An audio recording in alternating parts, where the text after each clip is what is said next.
अल्हम्दुलिल्लाहिल हन्नानिल mannan अल्लज़ी ख़लक़ल इंसान व अल्लमहुल बयान वस्सलातु वस्सलामु अला रसूलिही सय्यिदिल इंसि वल जान व अला आलिहि व अस्हाबिहि ज़विल खैरि वल इहसान अम्मा बअद फ़अऊज़ु बिल्लाहि मिनश शैतानिर रजीम बिस्मिल्लाहिर रहमानिर रहीम नून वल क़लमि वमा यस्तुरून मा अंत बिनिअमति रब्बिक बिमजनून व इन्न लक लअजरन गैर ममनून व इन्नक लअला खुलुक़िन अज़ीम सदक़ल्लाहु मौलानल अज़ीम। बारगाह रिसालत मुआब सल्लल्लाहु तआला अलैहि वसल्लम में दुरूद पाक का हदिया पेश करें।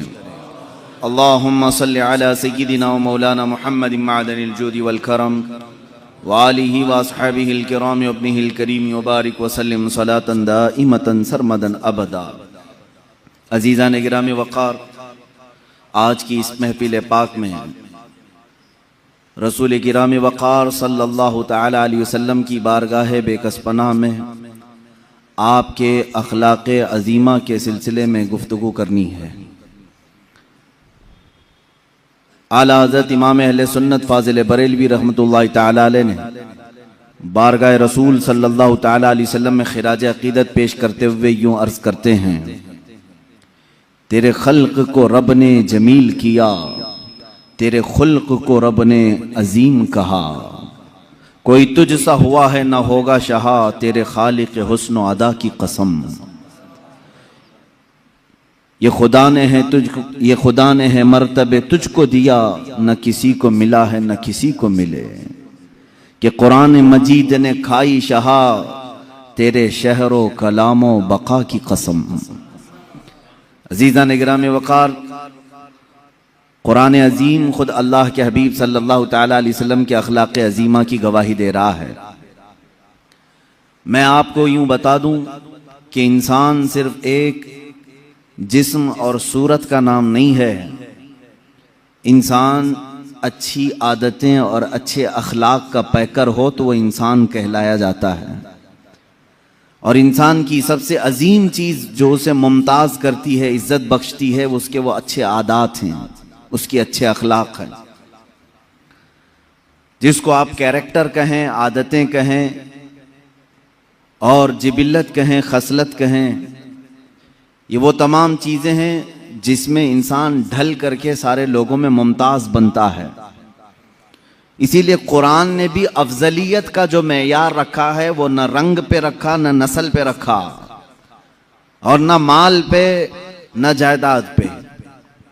कुरान अजीम ने कहीं पर अफजल होने का जो मेयार रखा है वह यूँ नहीं कहा कि तुम में जो सबसे गोरा है वो सबसे इज्जत वाला है। अल्लाह ने ये नहीं फरमाया कि तुम में जिसके पास ज्यादा माल है वो इज्जत वाला है। ना ही उम्र को रखा गया, किसी चीज को नहीं। हाँ, कुरान ने कहा इन्ना अक्रमकुम इंदल्लाहि अतकाकुम, तकवे को रखा है कि बेशक तुम्हारी जमात में सबसे अफजल अल्लाह के नजदीक वो बंदा है जिसका तकवा ज्यादा है। तकवा ये अखलाक हसना की चीज है। अखलाक किसे कहते हैं पहले ये समझ लें, फिर हम अखलाक मुस्तफ़ा पर बात करें। इंसान जब दुनिया में आया है तो इसके जीने के अंदाज ये बताते हैं कि इसमें कुछ अच्छी चीजें हैं और कुछ बुरी चीजें हैं।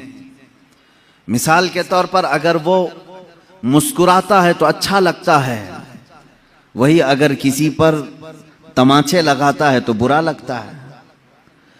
इंसान की आंखें ही दो तरह की नजर आती हैं।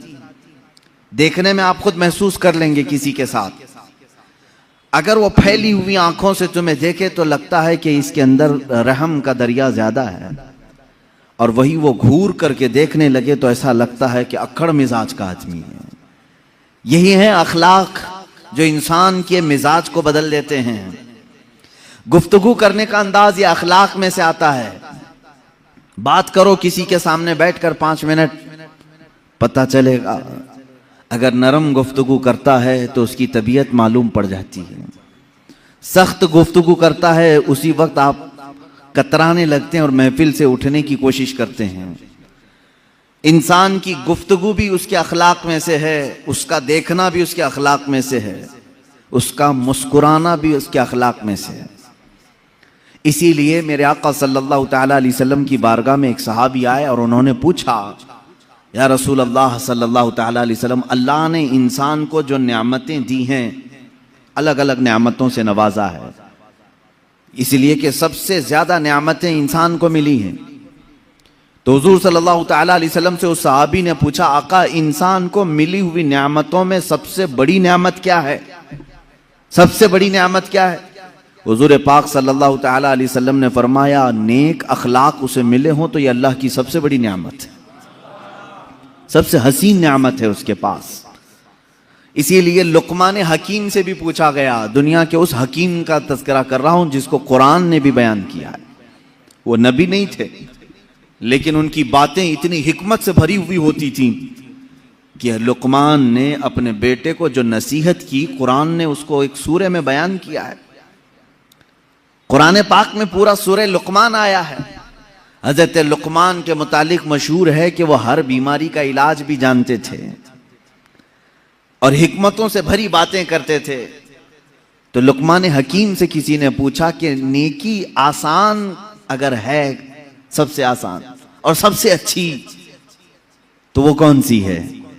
आपने कहा, इंसान दो चीजों को अपना ले, हर नेकी उसके लिए आसान है, हर नेकी उसके लिए आसान है। कहा, दो चीजें? कहा, हाँ, दो चीजें वो अपना ले। तो लोगों ने पूछा, है लुकमान, वो कौन सी दो चीजें हैं? लुकमान हकीम ने कहा, एक पहली चीज ये है, जब बात करे तो नरम बात करे, जब मुलाकात करे तो मुस्कुरा दिया करे। कौन सी बड़ी मुश्किल चीज है? बहुत आसान है। उन्होंने कहा, नेकी बड़ी आसान है। इसीलिए मेरे आका सल्लल्लाहु ताला अलैहि वसल्लम की हदीस भी है, तबस्सुमुका फी वजही अखी का सदका, तुम अपने भाई को देखकर मुस्कुराओ तो भी एक सदका है। यह अखलाक हसना है। इंसान के कैरेक्टर उसका पता बताते हैं। और एक बात, एक सहाबी ने यह भी सवाल किया हुजूर पाक सल्लल्लाहु अलैहि वसल्लम की बारगाह में, आका, वालिदैन अपने बच्चों को कोई गिफ्ट देना चाहें, हदिया देना चाहें तो क्या दें? हुजूर पाक सल्लल्लाहु ताला अलैहि वसल्लम ने फरमाया, बाप की तरफ से दिया हुआ सबसे अजीम तोहफा अखलाक हसना है। अगर किसी बच्चे को बाप ने अखलाक दिए हैं, गोया कि उसने अपने बेटे को बहुत बड़ा गिफ्ट दिया है, बहुत बड़ा तोहफा दिया है। समझ जाओ मुसलमानों, तुम अगर गुड्डी गुड्डा ला करके बच्चों को बहला देते हो, उनके बर्थडे में केक काट करके उनका दिल बहला देते हो, तो ये वक्ती तोहफे हैं जो ख़त्म हो जाते हैं वक्त के साथ। लेकिन जो अखलाक हसना है वह ऐसा अजीम तोहफा है कि वो अपने बाप का भी सर हमेशा ऊंचा रखता है। गरीब नवाज को अगर अखलाक हसना में हमने देखा है तो ज़रूर उनकी माँ और बाप की तरबियत का असर है। गौसे आज़म अब्दुल कादिर जीलानी रज़ियल्लाहु तआला अन्हु के अखलाक हसना को अगर आज तारीख़ में बयान किया जाता है तो यकीनन उनकी माँ का उसमें बड़ा किरदार है।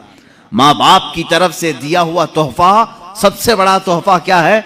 अखलाक हसना, नेक आदतें, अच्छे अखलाक। ये तो हम छोड़ ही चुके हैं। अपने बच्चों को पैदा करने के बाद मोहल्ले के हवाले कर दिया। बच्चे कब बड़े हो गए माँ बाप को पता ही नहीं चला, इसलिए कि खेलते कूदते वहीं बड़े हो गए। मेरे अजीजों, याद रखो, एक वक्त होता है ये अखलाक का तोहफा देने का। बड़े होने के बाद फिर तुम उन्हें उन अखलाक में नहीं ढाल सकोगे। जब परवरिश के उनके अयाम होते हैं बचपने के, उस वक्त तुम हसीन अखलाक का उन्हें पैकर बनाओ। इससे एक बात और भी है, बड़े बुजुर्ग हैं हज़रत जुनैद बगदादी रज़ियल्लाहु ताला, आपसे पूछा गया इंसान का खानदान आला है, अशरफ है, कैसे पता चले? फरमाया उसके अखलाक देखो, उसके खानदान का पता चलेगा। कितनी बड़ी बात है। उसके अखलाक को, किरदार, उसके नसब का पता देते हैं, उसके अशरफ और आला होने का पता देते हैं। एक बात याद रखें, जो आला किस्म के लोग होते हैं, आला खानदान से, उनके अखलाक भी आला होनी चाहिए। हाँ, अगर अखलाक में खोट आ गई तो फिर दुनिया तुम्हें शक की नजर से देखेगी कि ये नसब इसका सही है या नहीं है। नसब अगर गंवा बैठता है तो फिर अखलाक में भी गिर जाता है। अल्लाह हिफाजत फरमाए। अजीज़ा ने गिरामी, अखलाक करीमा एक ऐसी बड़ी दौलत का नाम है जिसको तुम बाजार से खरीद नहीं सकते। ये कहीं मिलती होती तो लोग पैसे दे करके खरीद लेते। जानते हो आज बहुत सारे ऐसी तंजीमें हैं या बहुत सारे ऐसे इंस्टीट्यूट हैं जहां अखलाक सिखाने के लिए अभी स्कूल शुरू किए गए हैं, और कुछ वो लोग हैं जो कैरेक्टर सर्टिफिकेट बांटते भी हैं। इसका कैरेक्टर कैसा है, इसके अखलाक कैसे हैं। कौन लोग जो औरतों को नंगा नाचते हुए देख करके मुस्कुराते हैं, हंसते हैं, वो दूसरों को अखलाक की सर्टिफिकेट दे रहे हैं, कैरेक्टर की सर्टिफिकेट दी जाती है, अच्छे कैरेक्टर की। अजीजा ने गिरामी, आज डेवलपमेंट के नाम से, मैनेजमेंट के नाम से और अच्छे अखलाक जिसको कहते हैं पर्सनालिटी डेवलपमेंट, आदाब सिखाए जा रहे हैं कि तुम्हें बैठना है तो कैसे बैठना होगा। मैं एक बड़े शहर में इसी तरह के एक इंस्टीट्यूट में गया था जहां एक माहिर टीचर, एक माहिर प्रोफेसर वो स्टूडेंट्स को तालीम दे रहे थे कि बड़े लोगों के अखलाक कैसे होते हैं, आदाब कैसे होते हैं। जब किसी को विश करो तो कैसे करो, हैंड शेक करने के तरीके क्या हैं, तुम अगर किसी के महफिल में बैठो तो कैसे बैठो। अल्लाह की कसम मैं बताऊं, मैं सुनता रहा और उनको देखता रहा, और फिर अगर मैंने सीरत मुस्तफ़ा को खोला तो एक एक चीज़ अखलाक हसना में मुस्तफ़ा के पाई जाती है। अल्लाह के नबी सल्लल्लाहु तआला अलैहि वसल्लम ने बहुत पहले ये अखलाक उस मक्का की वादी में करके दिखाए जहां अखलाक नाम की चीज़ ही नहीं थी। मक्का मुकर्रमा में अखलाक का पैकर बन करके दिखाना सबके बस की बात नहीं।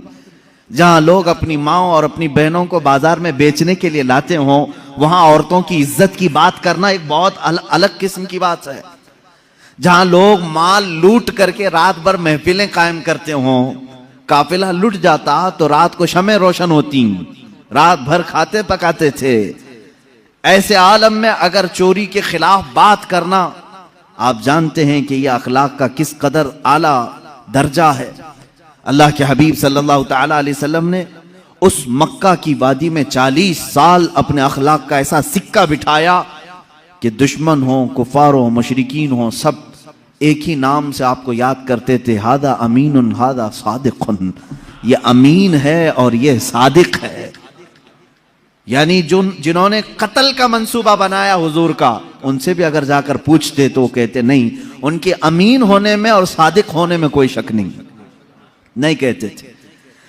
पूरी किताबें उठा करके देख लें, मक्का के काफिरों ने हुजूर सल्लल्लाहु तआला अलैहि वसल्लम को गालियां दी हैं, बहुत गालियां दी।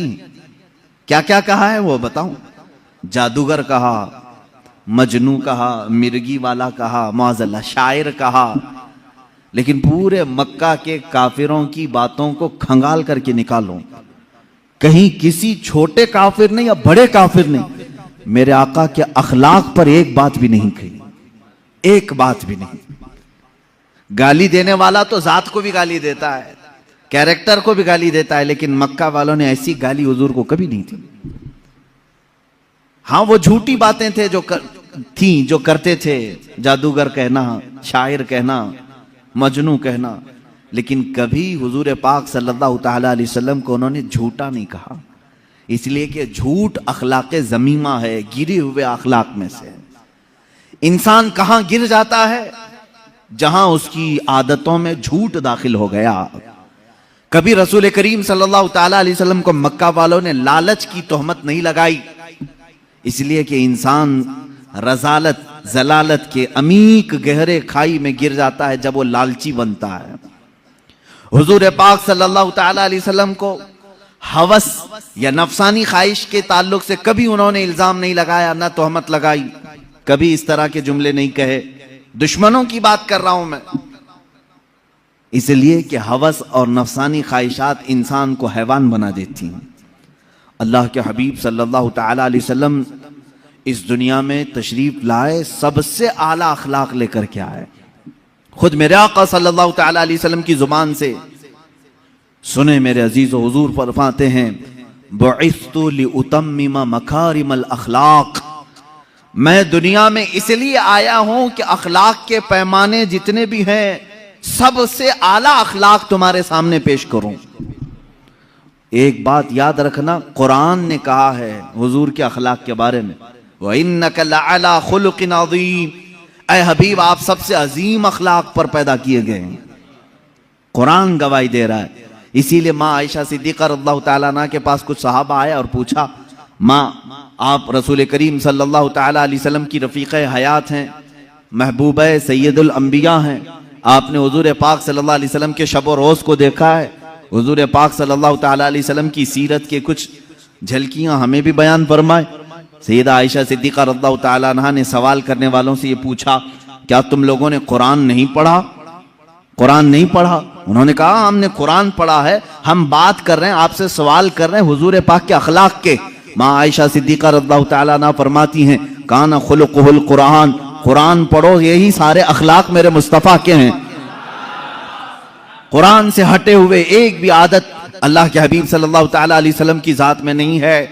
दुनिया के बड़े बड़े जो स्कॉलर आए या फिर जो लोग जिसको कहते हैं रेवलेशन लेकर के आए या अखलाक की बात करने वाले आए, उनमें और मेरे आका सल्लल्लाहु ताला अलैहि वसल्लम में एक बड़ा फर्क यह है, लोगों ने अखलाक और कैरेक्टर दुनिया वालों को तो बताए लेकिन खुद उस सांचे में पूरे उतर नहीं सके। लेकिन नबी की जात वो है जिस अखलाक की बात की, पहले वो अखलाक हुजूर की जिंदगी में पाए जाते हैं। सच बोलने का हुक्म फरमाया हुजूर पाक सल्लल्लाहु अलैहि वसल्लम ने। पूरी 63 साल जिंदगी का एक दिन एक लम्हा किसी ने हुजूर सल्लल्लाहु ताला अलैहि वसल्लम को झूठ न कहते हुए सुना, न किसी को मजाक में बोलते हुए सुना, कभी नहीं। हुजूर पाक सल्लल्लाहु ताला अलैहि वसल्लम की बात तो बहुत दूर की है मेरे अजीजों, जिन्होंने हुजूर की हदीसें बयान की हैं उनकी जिंदगी झूठ से महफूज है, उनकी जिंदगी झूठ से महफूज है। हजरत सैयदना इमाम बुखारी रज़ियल्लाहु ताला जो बुखारी शरीफ हुजूर की हदीसें जमा किए हैं, झूठ से इतना एहतराज करते थे, इतना कि अगर किसी मुहद्दिस के बारे में उनको मालूम हो जाता कि जिंदगी में कभी उन्होंने मजाक में भी झूठ कहा है तो उनके पास वो हदीस सुनने के लिए भी नहीं जाते। इमाम बुखारी रज़ियल्लाहु ताला नहीं जाते। हदीस रसूल बयान करने वालों की यह शान है कि पूरी जिंदगी उन्होंने झूठ नहीं कहा। तो रसूल पाक सल्लल्लाहु ताला अलैहि वसल्लम के अखलाक करीमाना का क्या हाल है। इमाम बुखारी रहमतुल्लाह ताला अलैह जो हदीसें जमा किए हैं बुखारी शरीफ में, कितना एहतियात, कितना एहतियात, अल्लाह की पनाह। एक बड़े मुहद्दिस के बारे में आपको पता चला कि उनके पास हुजूर सल्लल्लाहु ताला अलैहि वसल्लम की हदीसें हैं। इमाम बुखारी उनके पास गए कि उनकी जुबान से सुनो और अपनी किताब में हदीस लिखूं। जब गए तो वो जो बड़े शेख थे, मुहद्दिस थे, उनका नाम मशहूर था, बहुत हदीसें उनको याद हैं। इमाम बुखारी उनके पास गए तो देखा उनका घोड़ा जो है बिदक गया था, सरकश हो गया था, हाथ में नहीं आ रहा था, और वो अपने घोड़े को काबू में करने के लिए बहुत कोशिशें कर रहे थे। घोड़ा जो है हाथ में नहीं आ रहा था। उन्होंने अपना दामन यूं उठाया जैसे दामन के अंदर चारा हो, चारा दिखा करके अपना दामन यूं करके घोड़े को बुलाने लगे, आ कह के। घोड़ा करीब आता गया, करीब आता गया। चारे की आस में वो घोड़ा करीब आया। जब वो करीब आया तो आपने दामन छोड़ दिया, घोड़े की नाती पकड़ ली, रस्सी पकड़ ली। इमाम बुखारी रहमतुल्लाह ताला अलैह वहीं से वापस होने लगे। कहा कि मैं इनसे हदीस नहीं सुनूंगा। उस मुहद्दिस ने रोका कि आप आए थे हदीस सुनने के लिए, क्यों जा रहे? कहा जो अपने घोड़े को झूठ बोल सकता है, मुझे हदीस रसूल भी झूठ बोल सकता है, मैं उससे हदीस नहीं सुनता। मेरे अजीजों, झूठ से एहतराज मुहद्दिसीन की जिंदगी में है। इमामुल अंबिया के अखलाक तो बहुत आला है, और झूठ से एहतराज करना इतना अहम है मेरे अजीजों, इतनी जरूरी बात। एक बात याद रखें, जो झूठा नहीं होता वो बहुत सुकून से सोता है, और झूठ बोलने वाले का सुकून गारत रहता है, हमेशा बेइत्मीनान रहता है। एक सच को छुपाने के लिए उसने झूठ बोल दिया, लेकिन उस झूठ की लाज रखने के लिए उसको और 100 झूठ बोलने पड़ते हैं। उसके अलावा अलग अलग गढ़ना पड़ता है। दूसरा झूठ, फिर तीसरा झूठ, फिर चौथा झूठ। ये झूठ अखलाक़े ज़मीमा है, गिरे हुए अखलाक में से है। और मेरे आका सल्लल्लाहु तआला अलैहि वसल्लम के अखलाक इस झूठ के अपोजिट है। हुजूर अकरम सल्लल्लाहु तआला अलैहि वसल्लम के लक़ब में सादिक नाम है। क्या आपने नहीं सुना? हुजूर सादिकुल अमीन है। अल्लाह के नबी सल्लल्लाहु तआला अलैहि वसल्लम के अखलाक को अपनाओ मेरे अजीजों, झूठ को अपनी जिंदगी से निकालो, यहां तक कि अपने बच्चों को भी इसकी सख्ती से ताकीद करो। फारसी में हमने एक मकौला पढ़ा था, दरो गोरा हाफिजा ना बाशत। झूठ बोलने वाले की याददाश्त कमजोर हो जाती है, उसको याद नहीं होता। कुरान याद करने वाला हो, कोई भी किताब याद करने वाला हो, वो ये समझ ले कि झूठ बोलेगा तो उसका हाफिजा कमजोर हो जाएगा, याददाश्त सलामत नहीं रहती। झूठ एक ऐसी नहुसत है जो इंसान की जिंदगी की तमानीनत और उसके सुकून को गारत कर देती है। इसीलिए मेरे आका सल्लल्लाहु तआला अलैहि वसल्लम के पास एक शख्स आया और उसने कहा कि मेरे पास बहुत बुरी आदतें हैं, बहुत सारी, मैं बयान तो नहीं करूंगा, लेकिन मैं सब नहीं छोड़ सकता। कोई एक चीज आप बोले एक ही छोड़ूंगा, लेकिन वादा करके छोड़ूंगा। शराब पीता हूं, जुआ खेलता हूं, या जो भी काम है, बहुत सारी बुरी आदतें हैं, लेकिन आप एक आदत को बोले मैं छोड़ दूंगा, वादा करूंगा। हुजूर ने फरमाया पक्का वादा करेगा? उसने कहा हाँ। अल्लाह के नबी सल्लल्लाहु तआला अलैहि वसल्लम ने फरमाया ठीक है, आज से तू सिर्फ झूठ छोड़ दे, आज से सिर्फ तू झूठ छोड़ दे। जब भी मैं तुझसे सवाल करूंगा तू झूठ नहीं बोलेगा। उसने कहा बिल्कुल, मैंने आपके हाथ पर हाथ रखा, वादा कर लिया। अरब के लोग बड़े पक्के भी हो जाते थे, किसी बात का अज़्म कर लेते तो उस पर अटल हो जाते। बहुत सारी बुराइयां छुपी हुई थी, मालूम नहीं थी, लोगों पे जाहिर नहीं थी। कहा दूसरी नहीं छोड़ूंगा मैं। कहा ठीक है, दूसरी नहीं छोड़ना है, एक जो आपने कहा वही छोड़ूंगा। घर गया, उसके बाद उसकी दूसरी जो आदतें थी, खा वो शराब की हो या जुए की हो, जैसे ही उस आदत के करीब जाता उसे मेरे आका सल्लल्लाहु अलैहि वसल्लम का ख्याल आता, कल अगर महफिल में जाऊंगा, हुजूर ने अगर सवाल कर लिया कल शराब पिया था, वादा करके आया हूं, झूठ तो नहीं बोल सकता, और सच बोलूंगा तो सब में जलील भी हो जाऊंगा, कोड़े भी खाने पड़ सकते हैं। जुआ की तरफ अगर ध्यान गया तब फिर ख्याल आया कल अगर इसके बारे में पूछा गया तो क्या जवाब दूंगा। झूठ तो नहीं बोल सकता, आज वादा करके आया हूं। एक रात में हर बुराई का ख्याल करता रहा और फिर मेरे मुस्तफ़ा का भी ख्याल आता रहा।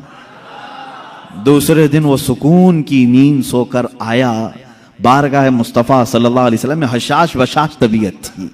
जो झूठ नहीं बोलता वो बहुत सुकून से रहता है, उसकी तबीयत में घबराहट नहीं होती। हुजूर पाक सल्लल्लाहु तआला अलैहि वसल्लम की महफिल में आया और जो जो उसने सोचा था वही सवालात हुजूर ने किया भी। कहा कल ऐसा तो नहीं कि तूने शराब पिया? कहा या रसूल अल्लाह हरगिज नहीं पिया। जुआ खेला था? कहा हरगिज नहीं खेला।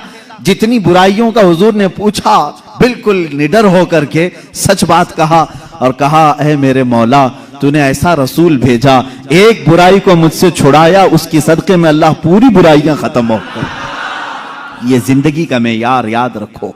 झूठ उम्मुल खबाइस है, बुराइयों की मां है। यहां से बहुत सारी बुराइयां तुम्हारे अंदर जड़ पकड़ती हैं।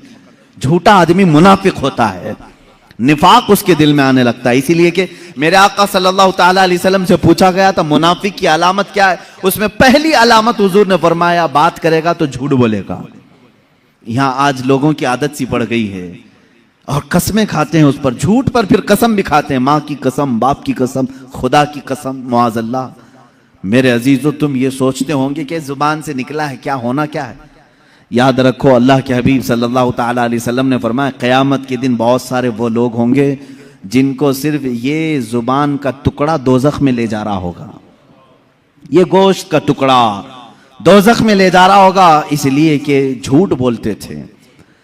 और यहां तक कि एक हदीस है, अल्लाह के हबीब सल्लल्लाहु तआला अलैहि वसल्लम फरमाते हैं इंसान पहले झूठ बोलता है, फिर दूसरा बोलता है, फिर तीसरा झूठ बोलता है, इतना बोलता है कि अल्लाह के यहां उसे कजूब लिख दिया जाता है, यानी झूठा लिख दिया जाता है। और एक बंदा है जो सच बोलता है और सच पर कायम रहता है, डटा रहता है, अल्लाह के यहां वो हमेशा के लिए सच्चा लिख दिया जाता है।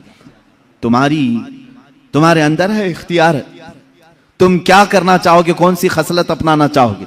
और झूठ दोजख की तरफ ले जाता है, सच जन्नत की तरफ ले जाता है। ये अखलाक हैं मेरे आका सल्लल्लाहु अलैहि वसल्लम के, कि पूरी जिंदगी है पाक, कभी आपने जुबान से झूठ का लफ्ज तक नहीं निकाला।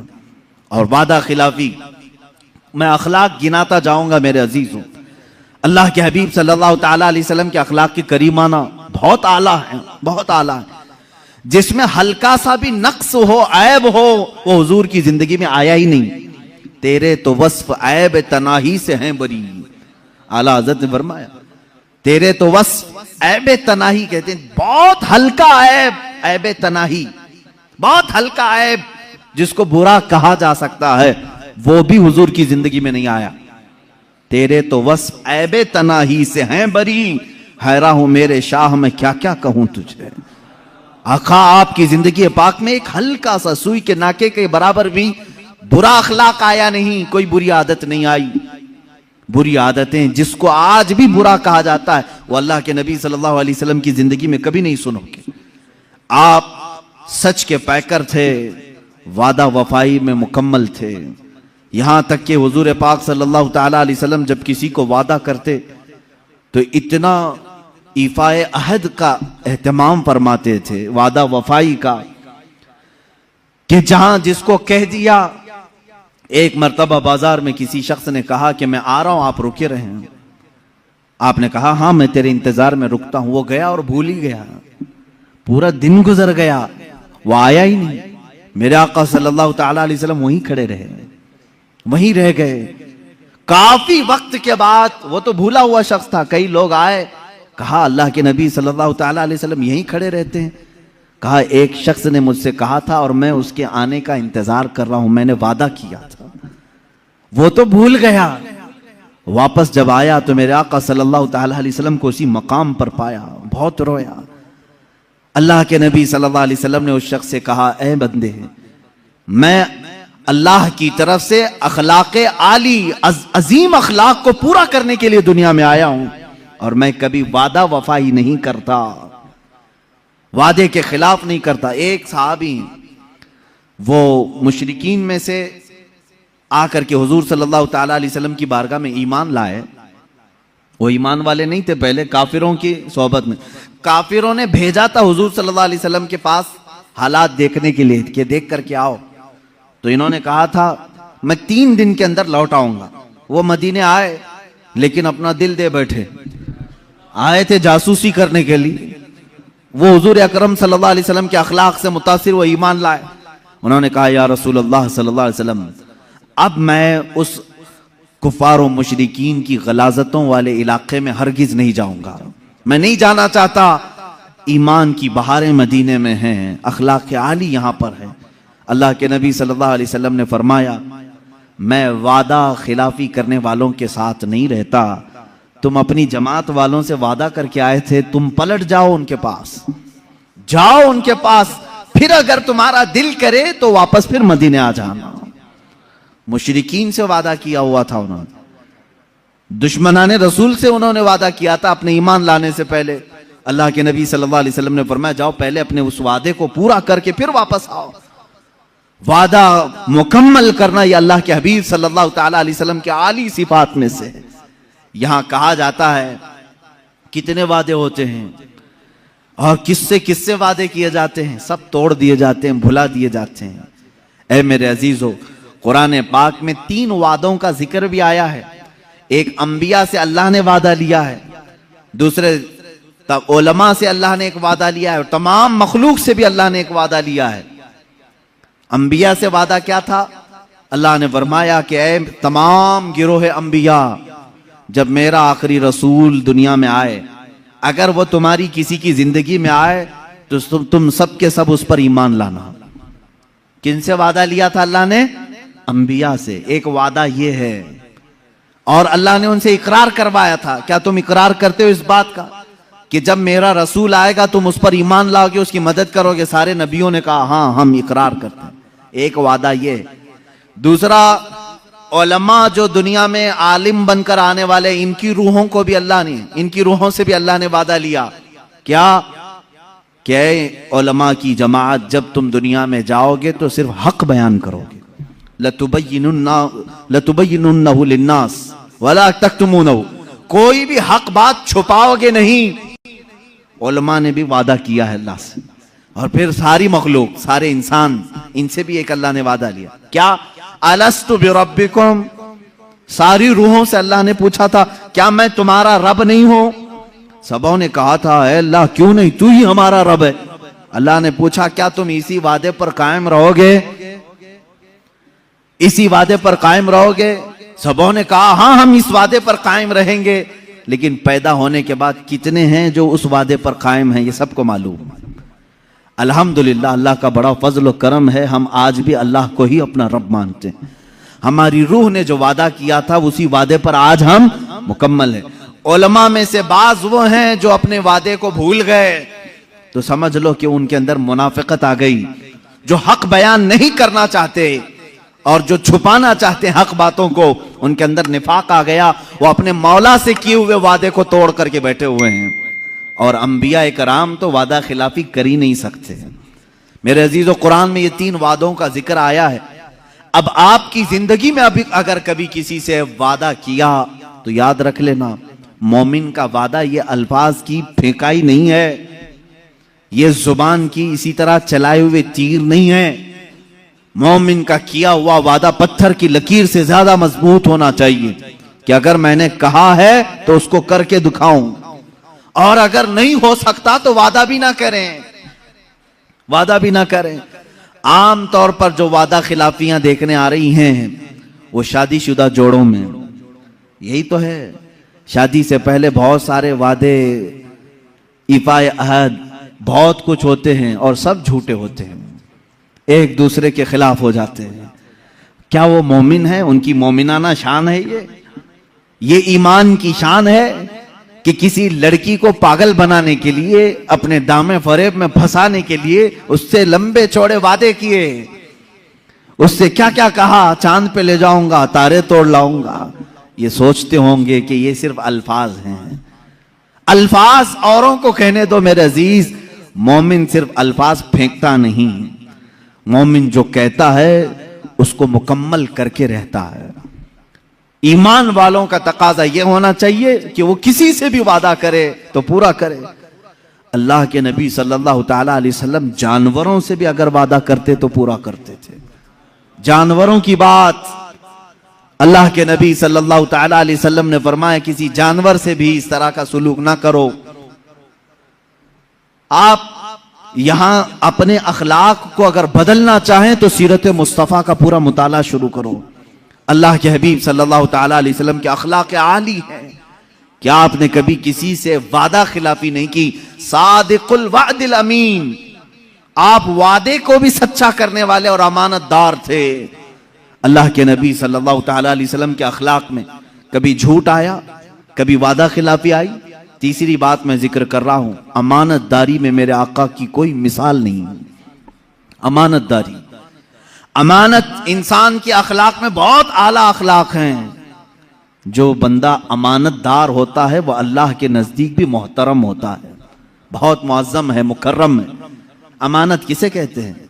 कोई भी चीज तुम्हारे पास रखी गई, उसे संभालने को कहा गया, फिर जब उस शख्स ने वापस मांगा तो तुम उसको वो चीज वापस लौटा दो। अभी इसमें पैसे भी हो सकते हैं, सामान भी हो सकता है, बातें भी हो सकती हैं, बातें भी हो सकती हैं। कोई भी चीज अगर तुम्हारे पास अमानत के तौर पर रखी तो अमानतदार वही शख्स है जो रखी हुई चीज में खुर्द बुर्द ना करे, उससे पूछे बगैर कोई चीज उसमें इस्तेमाल ना करे। आपने अगर मेरे पास 1000 रुपये रखे और कहा यह अमानत है, आप इसको संभालें, मैंने उसको संभाला, 1 महीने के बाद आप दोबारा आए, मैंने अगर वो 1000 वापस तुम्हें लौटा दिए तो अमानतदार कहलाऊंगा। 1 रुपये भी खाया था तो खयानतदार, नहीं देने की बात किया तो और बड़ा झूठा धोखेबाज। खयानतदार कम करने वाला और ना देने वाला, हड़प करके गसब करने वाला धोखेबाज, अल्लाह की बारगाह में उसका और बड़ा अज़ाब है। मोमिन की तो ये शान ही नहीं। अल्लाह के नबी सल्लल्लाहु ताला अलैहि वसल्लम के पास तो अमानतें रखने वाले ऐसे लोग थे, आपको मालूम है जिन्होंने हुजूर सल्लल्लाहु अलैहि वसल्लम के ऊपर तलवार उठाई कत्ल के मंसूबे से, उनकी तलवारें भी हुजूर के पास अमानत में रखी जाती थी। वो भी जो दुश्मनी में उरूज पर पहुंचे हुए थे, अपनी अमानतें हुजूर के पास ही रखते थे। उनको मालूम था दुनिया इधर से उधर हो जाएगी, मोहम्मद अमानत में खयानत कभी नहीं करते सल्लल्लाहु ताला। हुजूर के मुतालिक इतना यकीन था उन्हें, इसीलिए हिजरत की रात हुजूर सल्लल्लाहु अलैहि वसल्लम मौला अली करमल्लाहु वजहुल करीम को अपने बिस्तर पर सुलाकर यही तो फरमाते हैं, अली कल सुबह उठना, मेरे पास मक्का वालों की अमानतें हैं, ये फला फला को अमानत वापस करके तुम भी मदीने चले आना। मुझे बताओ, जो शहर छोड़ करके जा रहा है सारा बटोर करके ले जाए, कौन पीछा करेगा, कौन आएगा? देखते हैं मैं नए शहर में जा रहा हूं। अल्लाह के नबी सल्लल्लाहु ताला अलैहि वसल्लम ने जिसका जिसका जैसा हक था वो वापस लौटाया, अगरचे वो दुश्मनों का हक था, वो हुजूर के दुश्मनों का हक था, लेकिन आपने वापस लौटाया। पूरी जिंदगी पाक में आपके किसी ने आपकी अमानतों पर उंगली नहीं उठाई, कभी आपको तोहमत नहीं लगाई।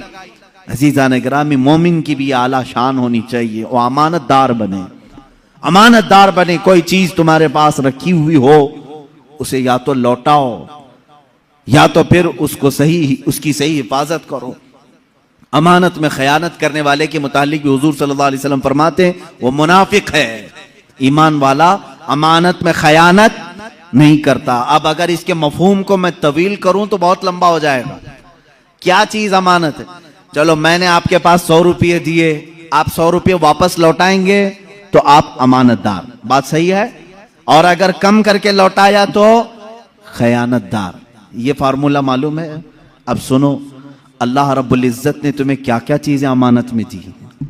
तुम्हारे हाथ ये अमानत है अल्लाह की, तुम्हारी आंखें अल्लाह की अमानत हैं, तुम्हारी जुबान ये अल्लाह की अमानत है, तुम्हारा जहन, तुम्हारा दिल ये अल्लाह की अमानत है।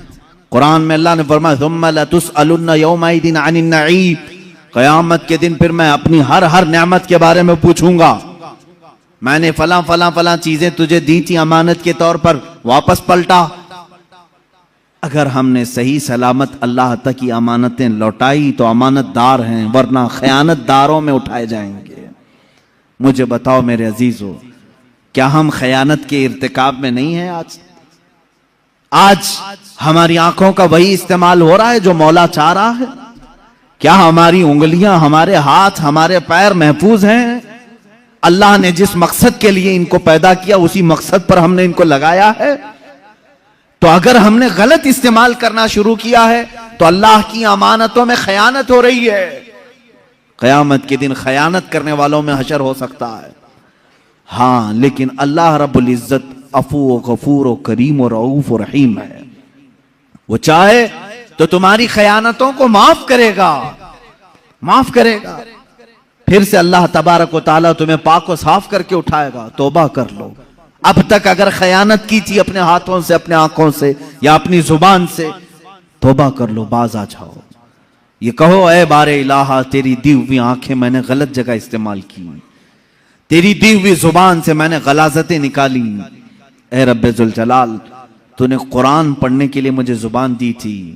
कुरान में कहा था वक़ूलु लिन्नासि हुस्ना, लोगों से अच्छी अच्छी बातें करो, लेकिन जुबान खुलती थी तो गाली गलोच भी आई, झूठ भी आया, गीबत भी आई, चुगली भी आई, गाने बजाने भी आए।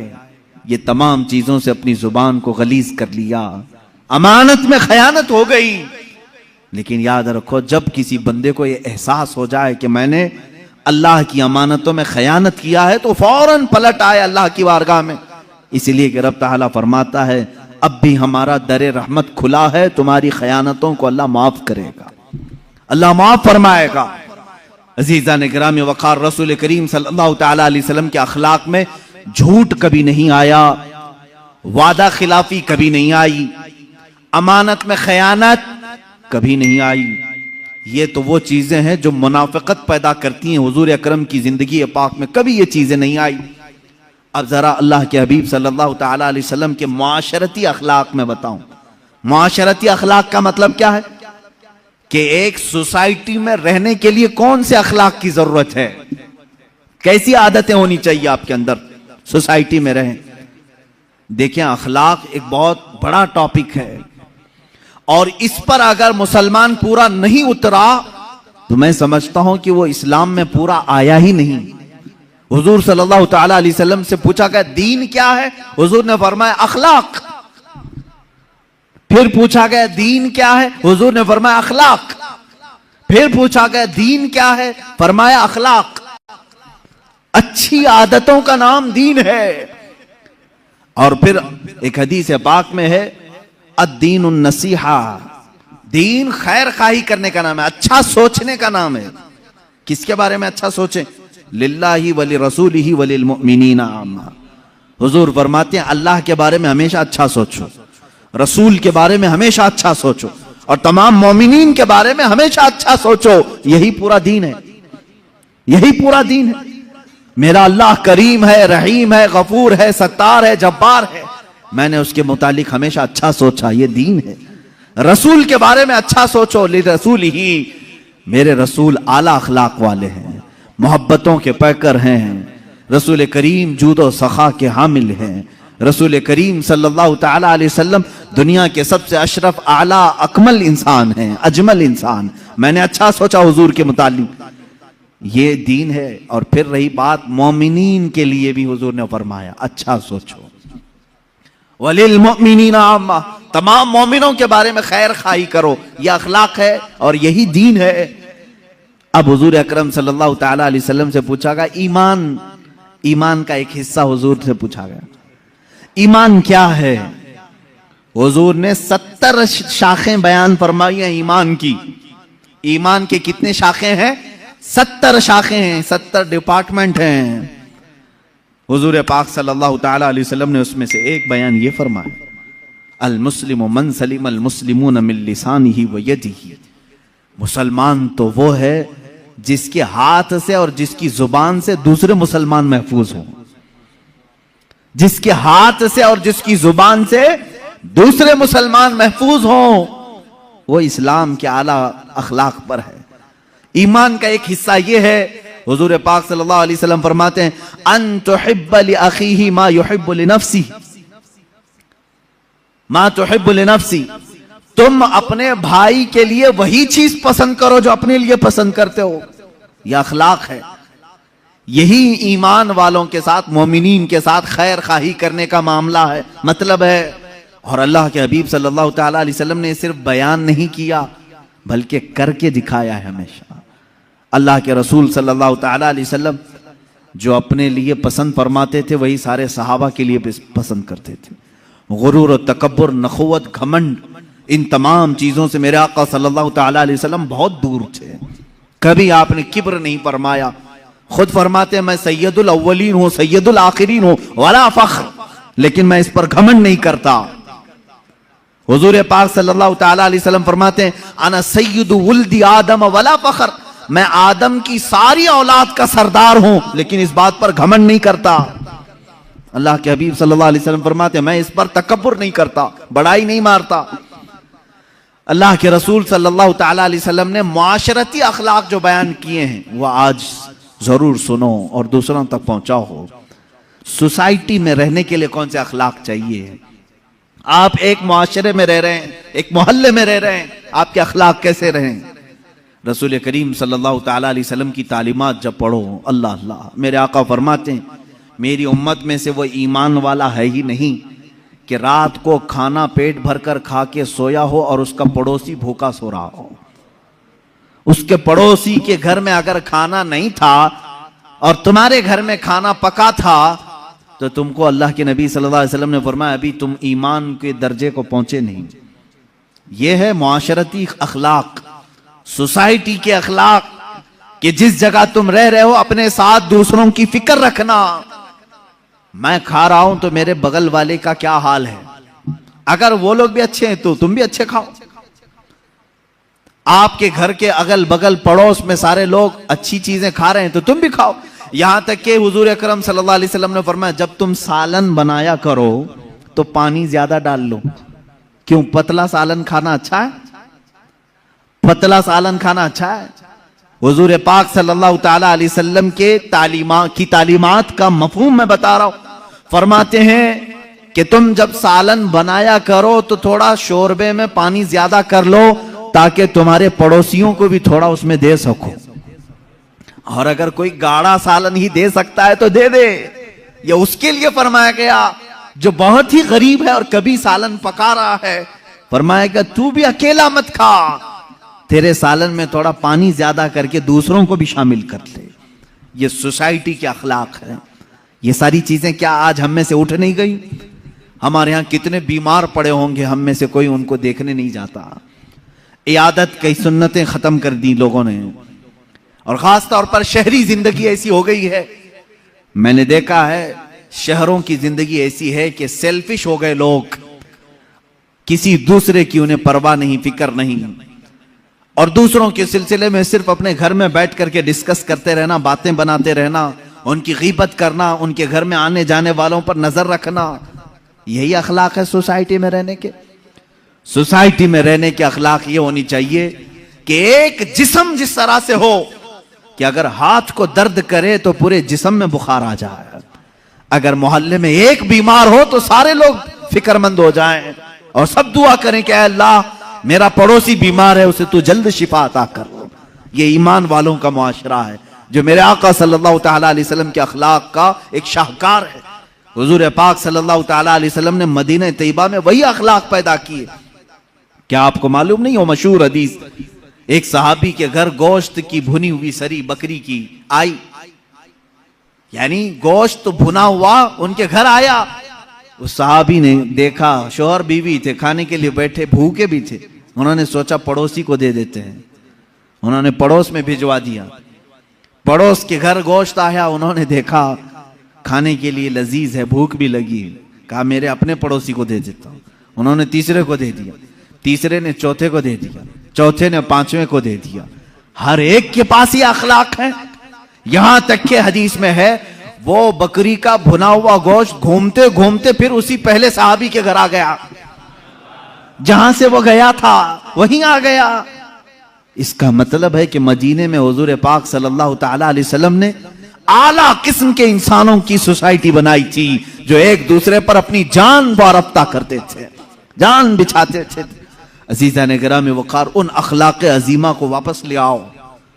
रसूल करीम सल्लल्लाहु तआला अलैहि वसल्लम के अजीम अखलाक में से यह है कि आप दूसरों की फिक्र के लिए हमा वक्त मसरूफ रहते। यहां तक के चंद मिसालें मैं आपको बताऊं। हुजूर पाक सल्लल्लाहु तआला अलैहि वसल्लम से एक सहाबी आए और उन्होंने पूछा, आका मैं आपको कहां ढूंढूं, कहां ढूंढूं? वो ढूंढ ढूंढ करके आए थे मदीने में, और एक जगह हुजूर पाक सल्लल्लाहु अलैहि वसल्लम से मुलाकात हो गई। हुजूर ने देखा उनको, मुस्कुराया। जवाब क्या फरमाया? मस्जिद नबवी की चौखट में, मेरे घर के दरवाजे के बाहर नहीं। फरमाते हैं उबगूनी फी दुआफाइकुम, फरमाते हैं तुम मुझे अपने कमजोर और गरीब लोगों में ढूंढो। जो मुआशरे के गरीब लोग हैं, जो कमजोर हैं, वहां जाओ, मोहम्मद तुम्हें मिल जाएगा। ये मेरे आका सल्लल्लाहु अलैहि वसल्लम ने फरमाया उबगूनी फी दुआफाइकुम, मुझे ढूंढो अपने गरीबों में, अपने फकीरों में।